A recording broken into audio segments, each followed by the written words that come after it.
Nosso entrevistado nessa primeira parte do programa é o deputado federal Kim Kataguiri, do MBL, do Movimento Brasil Livre, e que vai se filiar ao Podemos, como base de apoio ao pré-candidato Sérgio Moro à presidência da República. Isso aí é notícia de agora, dessa semana. Kim Kataguiri, bom dia, bem-vindo. Bom dia, Diego, bom dia, César, muito obrigado pelo convite. Bom dia, deputado. Igualmente. Ainda estás no DEM ou já saísse? Ainda estou no DEM, me filio ao Podemos no dia 26. Deixa eu te fazer uma pergunta irônica aqui, mas também tem alguma verdade nessa ironia. Responde para nós, Kim. O que leva alguém a se filiar ao DEM? É a falta de efetivamente partidos conservadores ou liberais de verdade? Isso é uma crítica que a gente sempre fez, né? Que o Brasil não tinha isso. Conta para nós. Sim, infelizmente o Brasil é muito precário em termos de partidos liberais, em termos de partidos conservadores, né?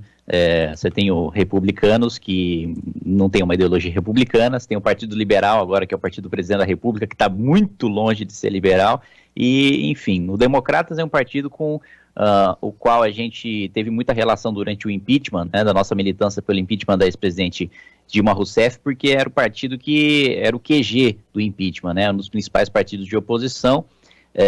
A gente acabou conhecendo, né, e se aproximando dos líderes partidários, e foi um partido que garantiu, né, desde 2016, na primeira vez que a gente disputou a eleição, tendo candidatos do MBL, garantiu independência para que a gente se posicionasse como a gente bem entendesse, né? Eu, pessoalmente, não tenho do que reclamar. Todas as vezes que tive que votar contra a orientação do partido, a minha posição foi respeitada. Contra o candidato do partido à presidência da Câmara, a minha posição foi respeitada. Então, é um partido que garantiu, assim, a completa independência de atuação para eu votar e falar de acordo com as minhas convicções, né? Uhum. Tu tens sido reconhecido aí, por quem acompanha o dia a dia do Congresso, como um dos deputados mais atuantes. Tu estás com que idade hoje? Tenho 25 anos, faço 26 aí dia 28. Um jovem deputado, portanto, em primeiro mandato, e um dos líderes do MBL, do Movimento Brasil Livre, e vem sendo reconhecido como um parlamentar dos mais atuantes naquele ninho de cobras lá. Como é que tem sido essa experiência aí, Kim? Quando você entra é um choque, né? Porque as coisas não caminham como você deseja, na velocidade que você deseja. Você tem um trauma ali, né? De ver como as coisas são burocráticas, né? De ver muitas vezes como as coisas não andam. Mas, de todo modo, existe espaço, sim, para se fazer um trabalho de princípios, de valores. Eu acho que ser parlamentar atuante é obrigação, né? Não deveria ser nenhuma característica excepcional, né? Se o sujeito tem um mandato, ele deve dar um máximo de si nesse mandato, porque ele foi eleito para isso, né? Então, eu tenho orgulho de dizer que consegui aprovar algumas emendas importantes, barrar o aumento do fundo eleitoral em 2020, conseguir assinaturas necessárias para a emenda antiprivilégio, incluir o topo do funcionalismo na reforma administrativa, que infelizmente não vai ser pautado por falta de esforço do governo, mas barrar aumento de salário dos servidores do Supremo Tribunal Federal. Então, alguns relatórios importantes, aí foram mais de 40 relatórios que a gente conseguiu aprovar nessa legislatura, e eu acho que é um trabalho importante, mais de contenção de danos, né, porque eu não tenho maioria dentro do parlamento para conseguir ser mais propositivo, mas acho que conter os danos, né, e segurar projetos ruins é tão importante quanto aprovar bons projetos. César. Deputado, eu queria, dentro do que a gente está conversando, a gente conversa aqui e a grande talvez a palavra que a gente mais coloque aqui, ou a expressão que a gente mais utilize, é a tal terceira via, a força da terceira via e o que ela representa. Nós sabemos que o senhor foi um Alô? deputado... O senhor está me ouvindo? Deputado? Diego? Eu acho que... Eu estou te ouvindo, eu acho que ele não está te ouvindo. Vamos ver o que aconteceu aí. Talvez ele não esteja te ouvindo. Tu está me ouvindo bem? Eu estou te ouvindo perfeitamente. Porque eu ouvi vocês perfeitamente também. Tá nos ouvindo aí, deputado Kim? Eu estava ouvindo outra programação. Ele está ouvindo aí, tá? Na verdade, começando a pergunta, deputado, o senhor sempre foi combativo sobre questões, o senhor apoiou a eleição, né, o governo Bolsonaro antes dele existia, e a partir do momento que o senhor viu alguns dos movimentos, o senhor se colocou contrário, e hoje existe uma corrente de muitas pessoas para buscar a tal terceira via, se a gente pode falar assim. Eu quero saber até que ponto o senhor acredita nessa possibilidade, sobretudo pela construção da via que foi Jair Bolsonaro, e aí eu falo de 15, 16, 17. O senhor acredita que esse movimento possa, mais uma vez, tomar o Brasil, ou nós vamos estar, assim, discutindo Lula-Bolsonaro até o último dia? Não, eu acredito que ainda assim é possível construir, né, esse caminho, esse eleitorado de terceira via, mesmo porque a última pesquisa aí, acho que da Genial Quest, mostrou que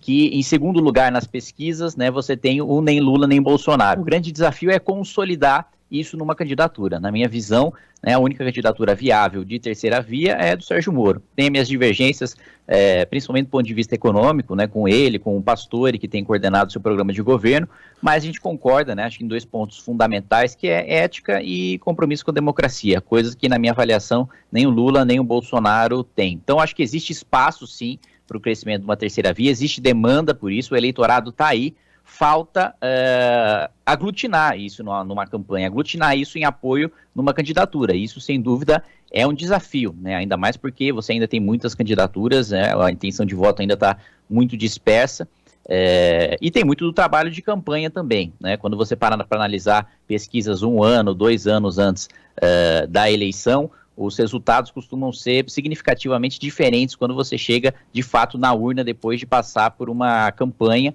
E a estrutura que se tem para fazer essa campanha, o tempo de televisão, né, os núcleos de apoio político também são fundamentais, e eu acho que começam a se aglutinar aí em torno da candidatura que eu acredito ser a mais viável, que é a do Sérgio Moro. Vai ser possível, na tua opinião, então, romper essa polarização que é nefasta para o Brasil? Acho que não só é possível, como é necessário, né?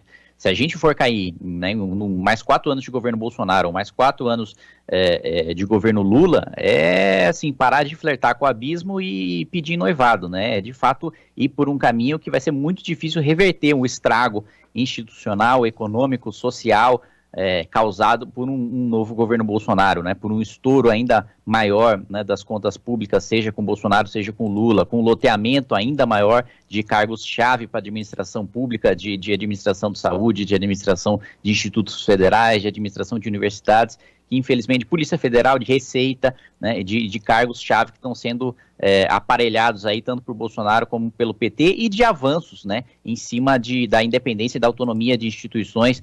A tentativa recente de você aprovar a PEC da vingança, de você aumentar as indicações políticas para o Conselho Nacional do Ministério Público com apoio do PT e dos bolsonaristas, ou também um projeto que já se fala de mudar a composição do Conselho Nacional de Justiça também para perseguir magistrados que tenham atuado em investigações contra políticos. Então, eu acho que é uma necessidade. Sendo muito sincero, eu sou muito pragmático, muito pé no chão. Hoje, as chances, né, as maiores chances são de que o Lula vence a eleição, e a gente vai trabalhar para reverter esse cenário de desvantagem que a gente está hoje, para reverter esse cenário em que o governo Bolsonaro foi tão desastroso, mas tão desastroso, que ele conseguiu fazer com que um ex-presidiário, um sujeito que, quando o Bolsonaro começou o governo, estava condenado, estava inelegível e estava impopular, né, ainda que o Lula disputasse a eleição, quando o Bolsonaro foi eleito, a imagem do PT estava absolutamente destruída, né? 2018 foi uma das piores eleições para o PT da história, principalmente em relação ao Senado e governos estaduais. E Bolsonaro está devolvendo um país com o Lula perigando vencer no primeiro turno. Tamanho foi o desastre do seu governo em todas as áreas que atuou. Mas a discussão... Ô César, diga. Tu vê que essa tese do deputado Kim Kataguiri é a tese que a gente fala aqui no programa, que o Bolsonaro reabilitou o Lula e o PT, Não, né? tudo bem, só que a discussão é exatamente sobre isso. Neste momento, pegando a frase, pegando a manifestação do deputado, o nome que se habilita a tirar Lula é o nome de Jair Bolsonaro, assim como em 2018.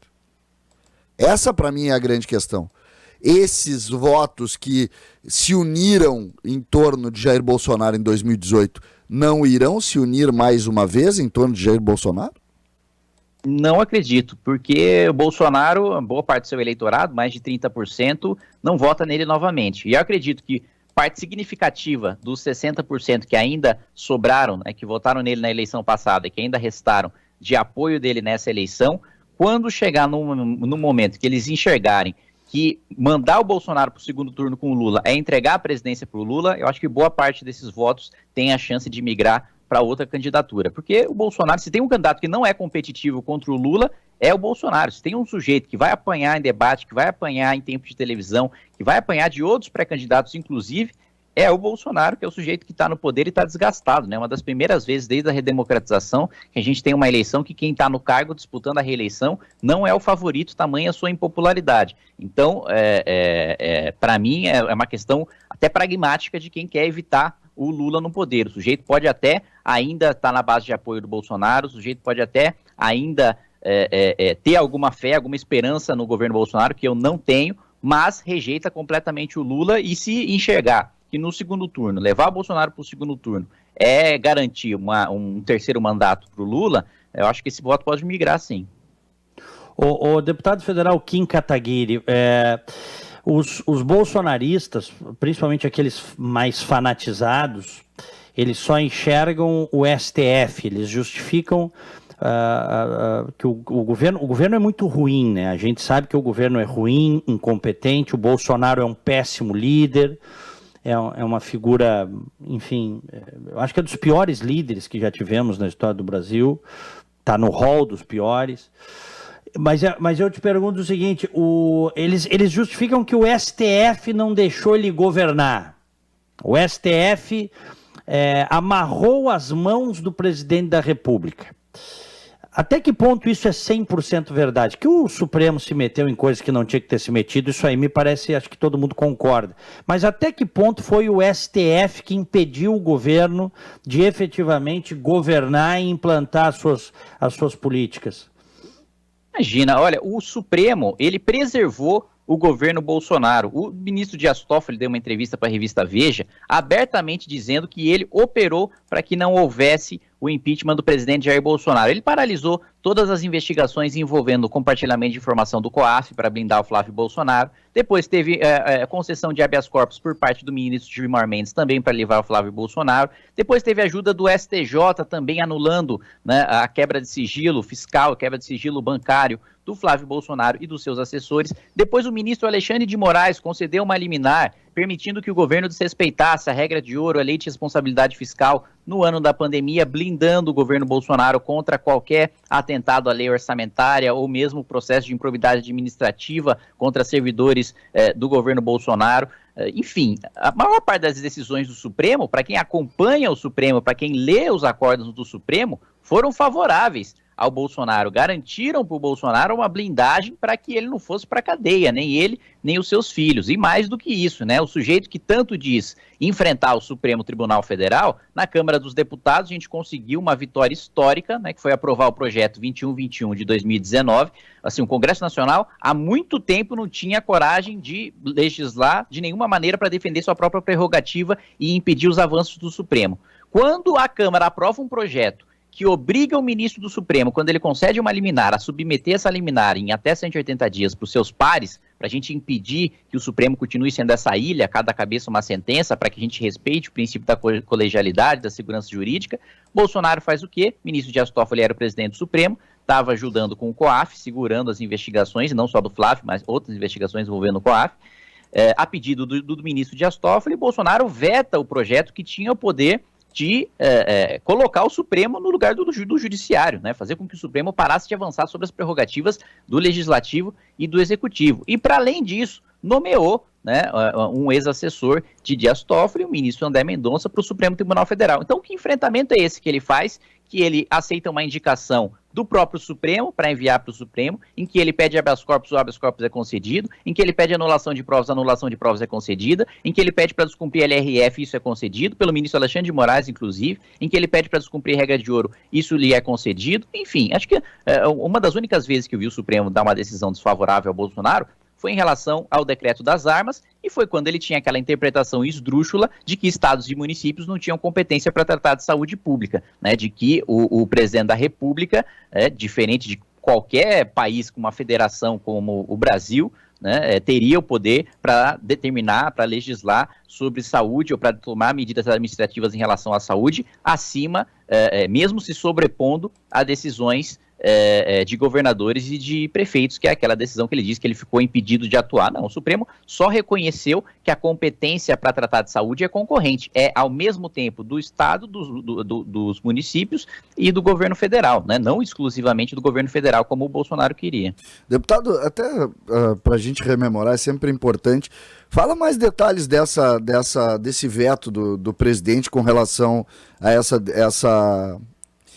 essa lei aí, ou essa situação criada pela Câmara. Me chamou atenção também, César, me chamou atenção isso. Fale mais, porque isso foi pouco divulgado na época, isso quase não foi divulgado, e acho importante, até um relato histórico disso, deputado, como se desenvolveu, o que era de fato esse projeto e como é que foi o seu desfecho.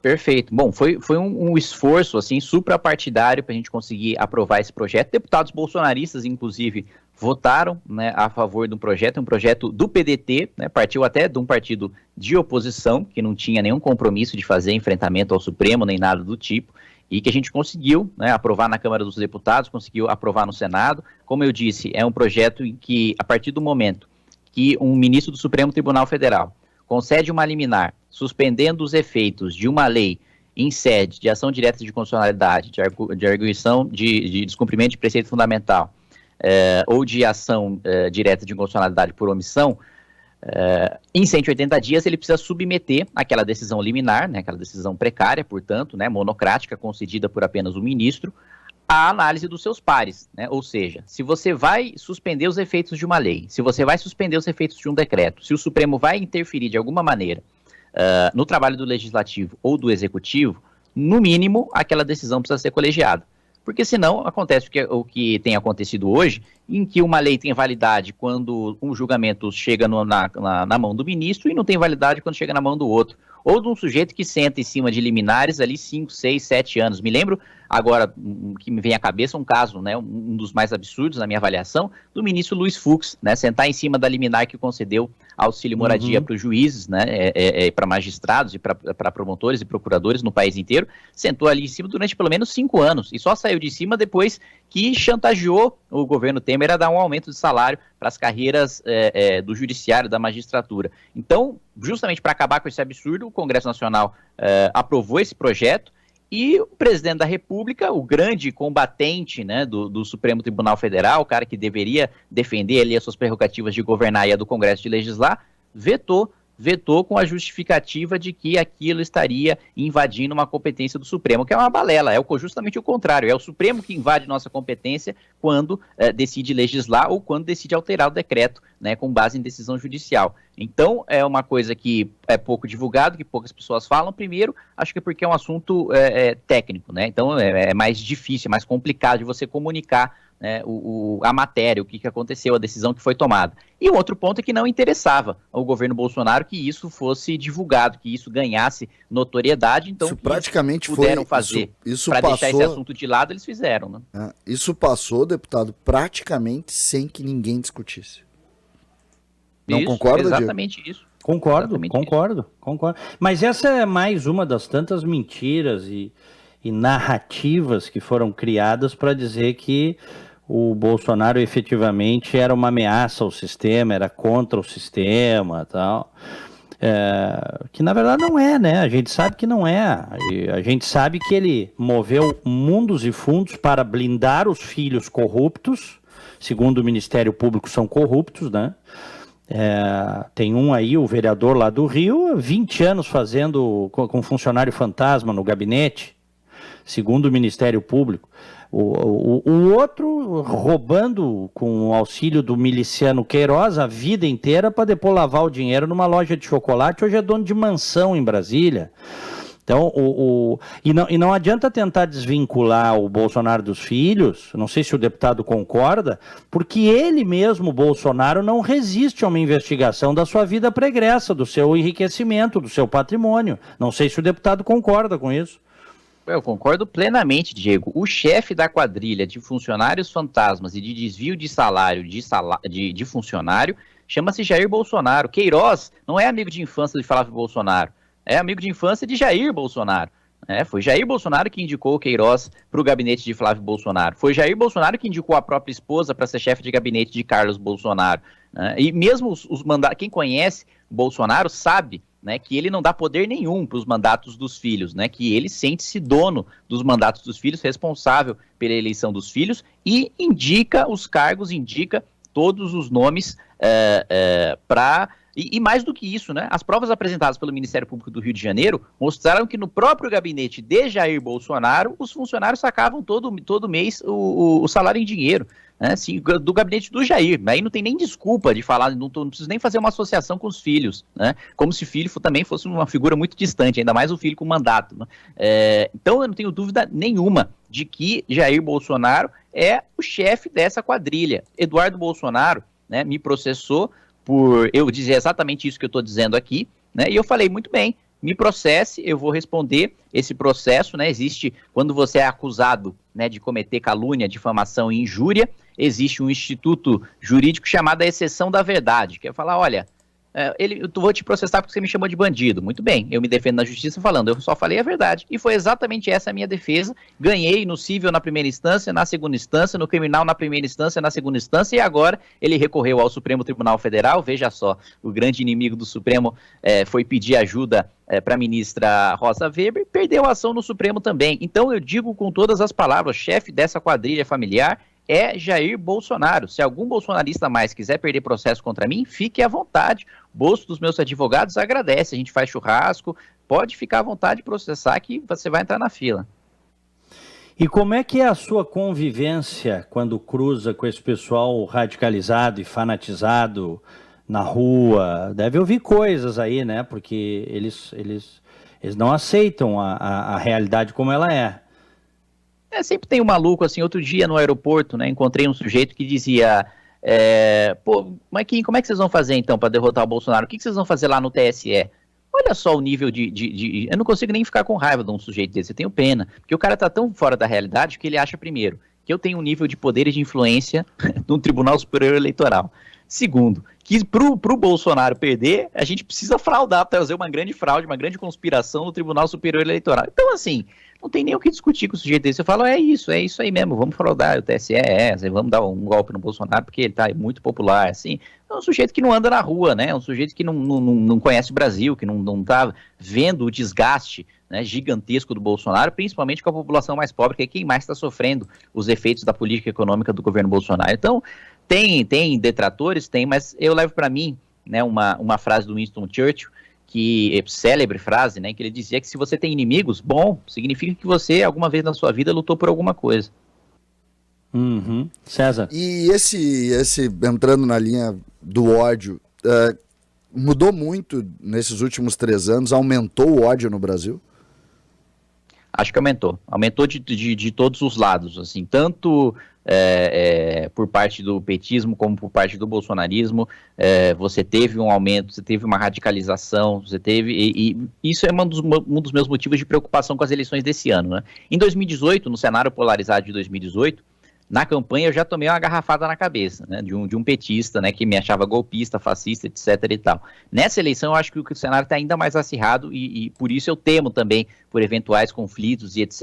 Essa é uma preocupação que eu tenho para essas eleições, porque de fato os ânimos estão bastante acirrados, né, e tendo uma campanha em que o primeiro lugar é o Lula e o segundo é o Bolsonaro, a gente não vai ouvir uma proposta sequer num debate ou num tempo de televisão, vai ser ataque, né, de ambos os lados, e muito provavelmente ambos os lados, quando tiverem atacar o outro, vão atacar com adjetivos corretos, né? Se um chamar o outro de ladrão, se um chamar o outro de ditador, de autoritário, os dois vão estar certos. Então, assim, é um cenário muito triste, assim, o cenário que a gente está vivendo. Não é fácil, não é um cenário esperançoso, não é um cenário de olha, vamos discutir essa eleição para colocar o Brasil num rumo de país desenvolvido. Não, essa eleição é puxar o freio de mão para o Brasil parar de ladeira abaixo. Não estamos nem falando de avançar, não estamos nem falando de se desenvolver. A gente está falando só de parar de piorar. Para mim é disso que se trata essa eleição, e é triste que seja esse o cenário, muito diferente do que em 2018, que a gente tinha tamanha esperança de mudança na presidência da República, de mudança no Congresso Nacional, e infelizmente nada disso se concretizou. O senhor deve ouvir muito nas redes, eu já li isso várias vezes, aqueles que se elegeram em 2018 e que em algum momento apoiaram o Bolsonaro naquela onda, né, gigantesca que o país fez contra o PT, porque era preciso tirar a organização criminosa do poder, né? Isso a gente sabe, lá em 2018. E o Bolsonaro surfou nessa onda. Mas o pessoal diz que quem se tornou crítico, e estão lhe acusando aqui, tem gente no chat lhe acusando, quem se tornou crítico é porque surfou na onda do Bolsonaro e depois se voltou contra. Como é que o senhor responde isso?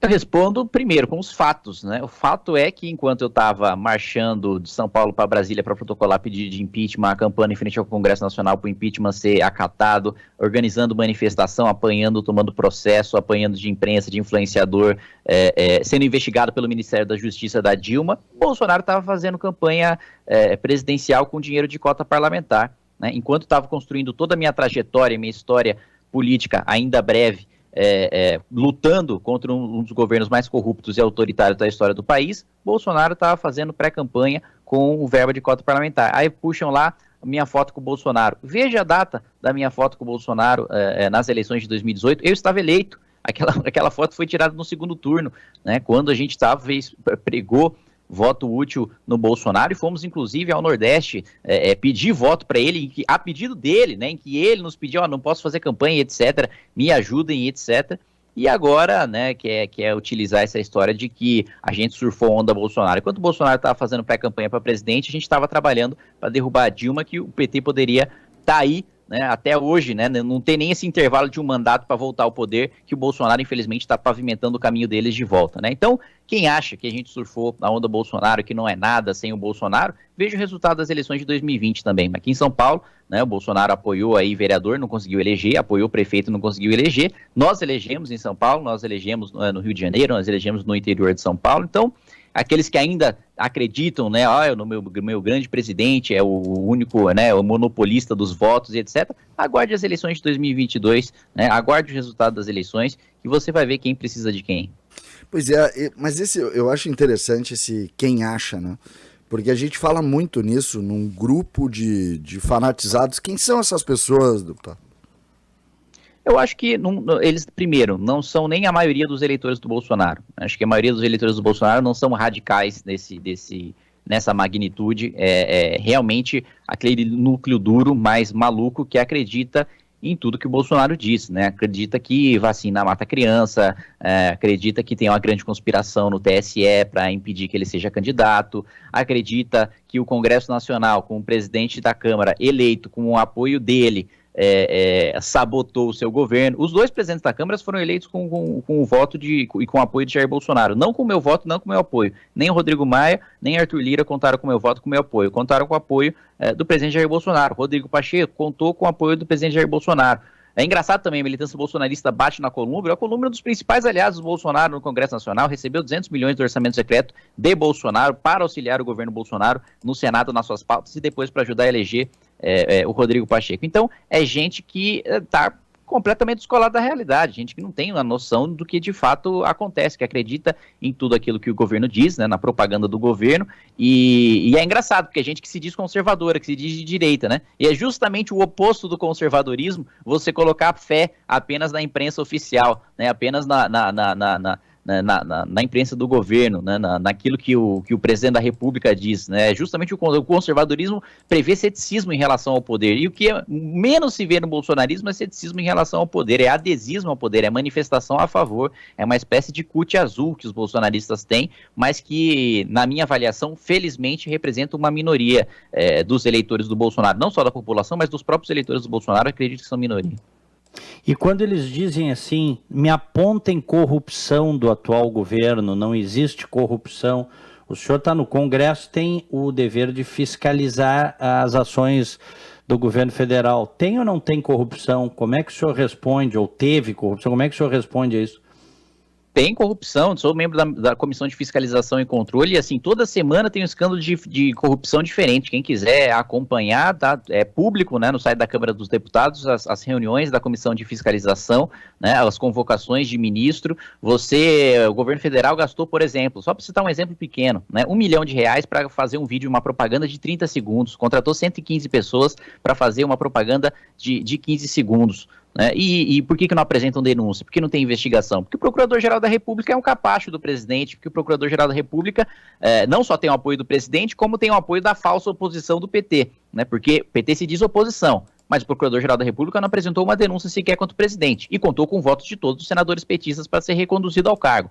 Né? Então, tudo que a gente descobre sobre o governo Bolsonaro, superfaturamento na compra de picanha, na compra de cerveja por um malte, uísque, vinho e Skol Beats por parte das Forças Armadas. Também descobrimos e expusemos na Comissão de Fiscalização, compra inclusive com empresas de ex-militares punidos por fraude em licitação. Né? Ou seja, o sujeito era um membro da corporação, já foi punido, já foi condenado por fraude em licitação, por improbidade administrativa e consegue ainda contratos com as Forças Armadas do Ministério da Defesa sob gestão de Jair Bolsonaro. Operação contra o ministro Ricardo Salles também, né, do acordo ilegal com madeireiros para ter a leniência do IBAMA, né, a falta de fiscalização do IBAMA para permitir, né, o escoamento de produção de madeira ilegal. Enfim, escândalo de corrupção não falta. O ex-ministro do Turismo também, do Laranjal, que utilizou candidaturas laranja de mulheres para financiar a própria campanha, fazer repasse de fundo eleitoral, de fundo partidário. Agora, venda de emenda do orçamento secreto. Pô, o sujeito foi flagrado com R$500 mil na mão.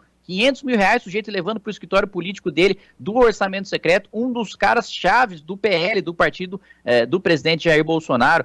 E tem outras investigações que a gente ainda não sabe, né, que são sigilosas. Tem 2 senadores que estão sendo investigados, a gente não sabe quem é, porque a investigação ainda está sob sigilo, e mais 3 deputados federais. E não duvido que esse escândalo seja muito maior, porque você criar um orçamento secreto de R$20 bilhões é uma coisa que nenhum outro governo fez, né, e sem fiscalização do Tribunal de Contas da União. Bolsonaro apoiou uma PEC proposta por Aécio Neves, relatada por Gleisi Hoffmann e votada com o voto dos bolsonaristas, que permitiu a chamada transferência especial de emenda. Transferência especial de emenda é quando você manda uma emenda parlamentar, manda dinheiro para uma prefeitura ou para um governo do estado, sem ter a obrigação de dizer para qual projeto ou para qual programa de qual ministério aquele dinheiro vai, diferente das emendas impositivas. Então ele legalizou basicamente o repasse sem carimbo, o repasse sem nenhum tipo de prestação de contas, sem nenhum tipo de fiscalização do Tribunal de Contas da União, que inclusive se manifestou contra a transferência especial, por parte da base bolsonarista e por parte da base petista. O próprio orçamento secreto também vai para petistas, né? Petistas votaram a favor da PEC do calote no Senado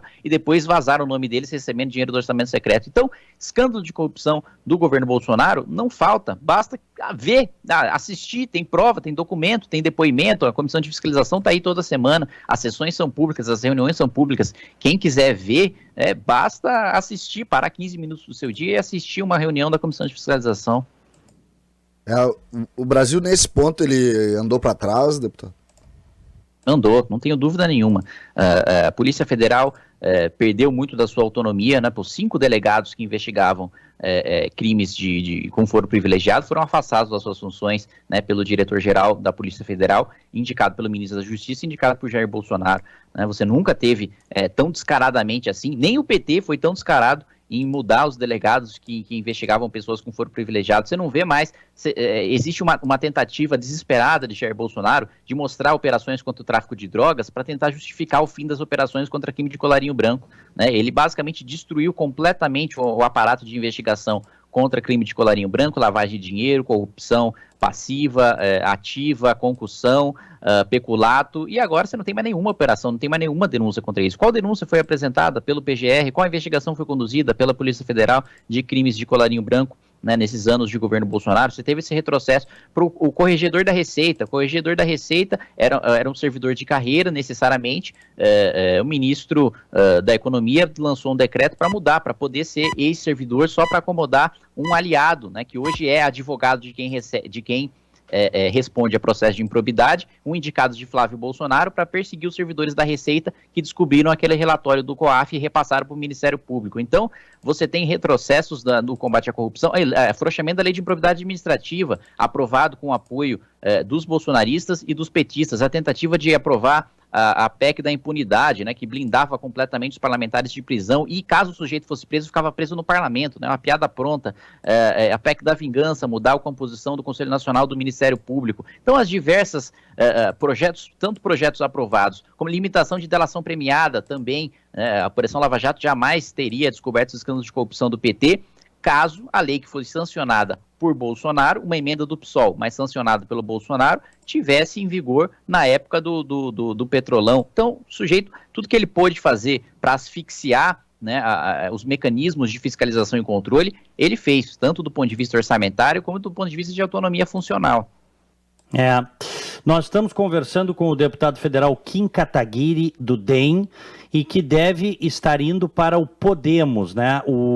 As principais lideranças do MBL vão migrar, eu li essa semana, para o Podemos e vão apoiar Sérgio Moro. O senhor até deu uma declaração, deputado Kim Kataguiri, que saiu no Antagonista, de que há sim divergências com o Sérgio Moro, mas que elas não...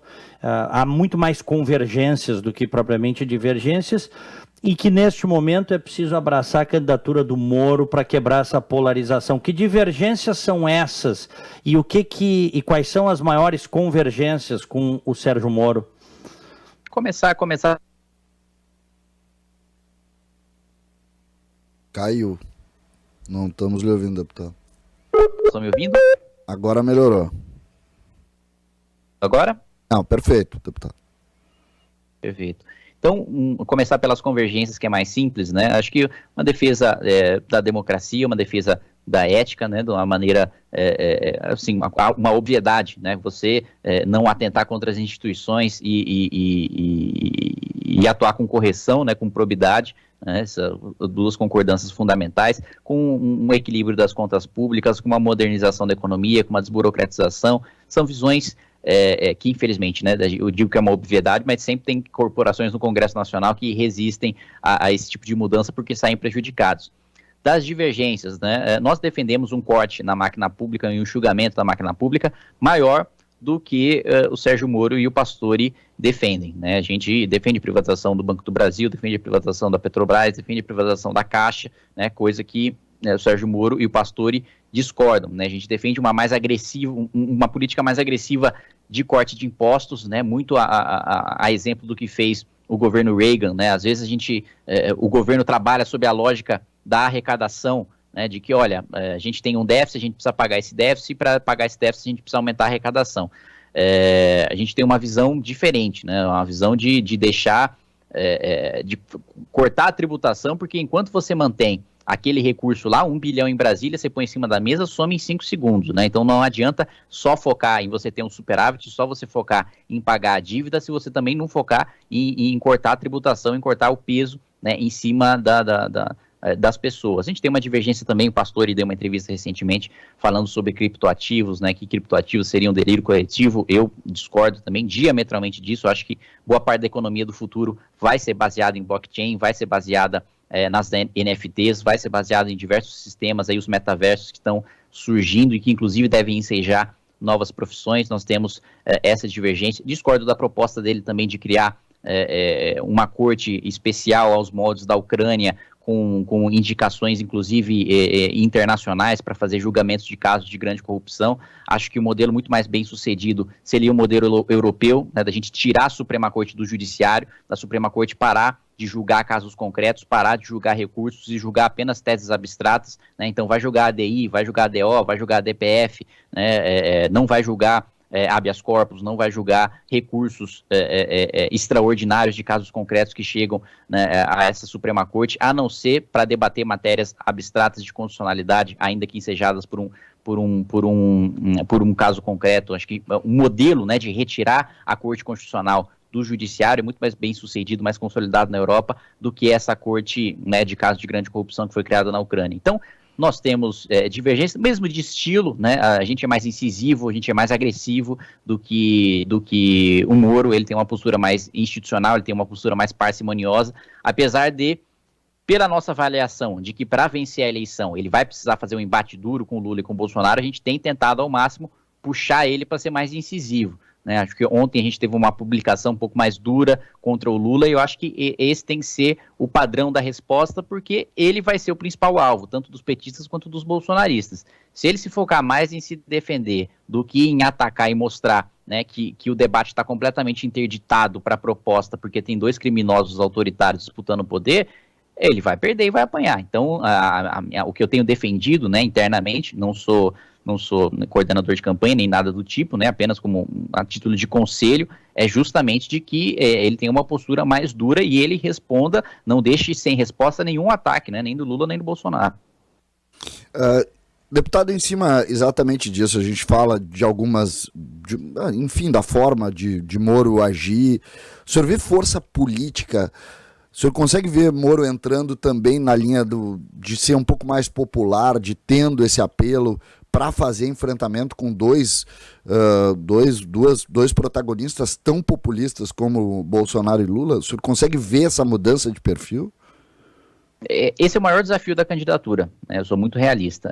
O Moro, ele tem uma carreira de juiz, né? E na carreira de juiz ele não precisava convencer ninguém, né? Ele tomava decisões, né? Ele não precisava participar do debate público, né? Ele não precisava esgrimar teses, né? Como dizia Schopenhauer, ele estava acostumado a tomar as decisões, né? Ele era um juiz, estava ali equidistante das partes e tomava decisões. Então, é uma mudança de perfil drástica, né, que ele vai precisar fazer. Acho que já começou, ele tem se posicionado muito mais do que quando era ministro, que já tinha mais liberdade para falar, né, do que na época de quando era juiz, mas não tinha, né, essa postura mais política, mais popular, como você colocou.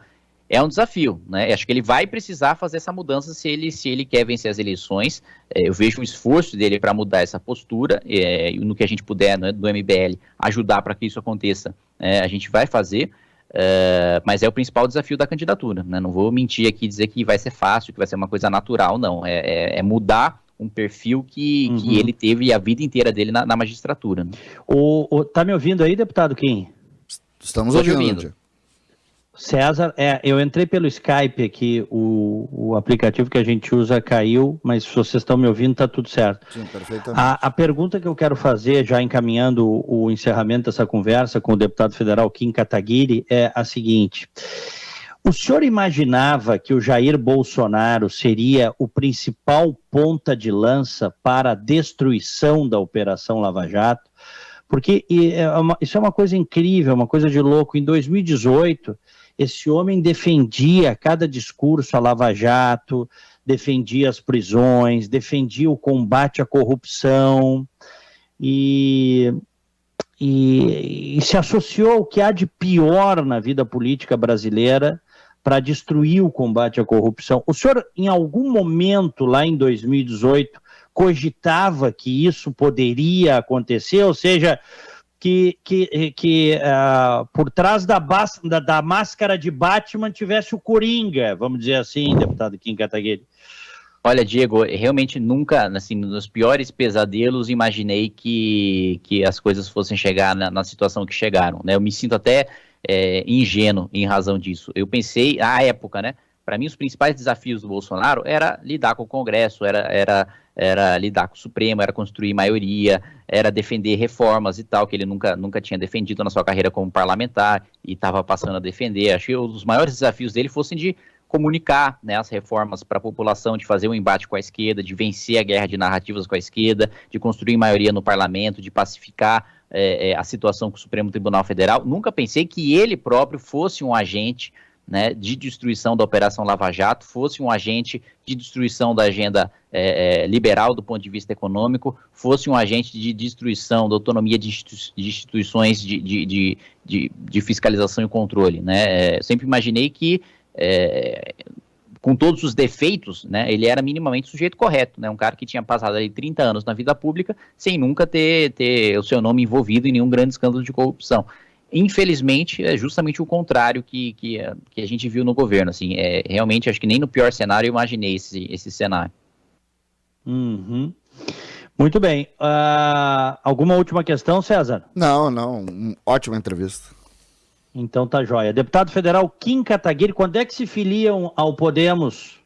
No dia 26, me filiou ao Podemos, junto com o Arthur, né, o nosso pré-candidato ao governo do estado de São Paulo, e outros membros do MBL que vão também disputar a eleição para deputado federal e deputado estadual. Uhum. O pessoal tinha decretado aí, os bolsonaristas tinham decretado o fim do MBL, mas parece que o Movimento Brasil Livre está bem vivo, né? Pois é, os petistas tentaram na primeira, os bolsonaristas tentaram na segunda, vamos ver quem vai ser o próximo que vai decretar o fim. O tempo passa, o MBL fica e esses estão ficando para trás. Obrigado, viu, Diego? Nós que agradecemos. Um abraço, bom dia.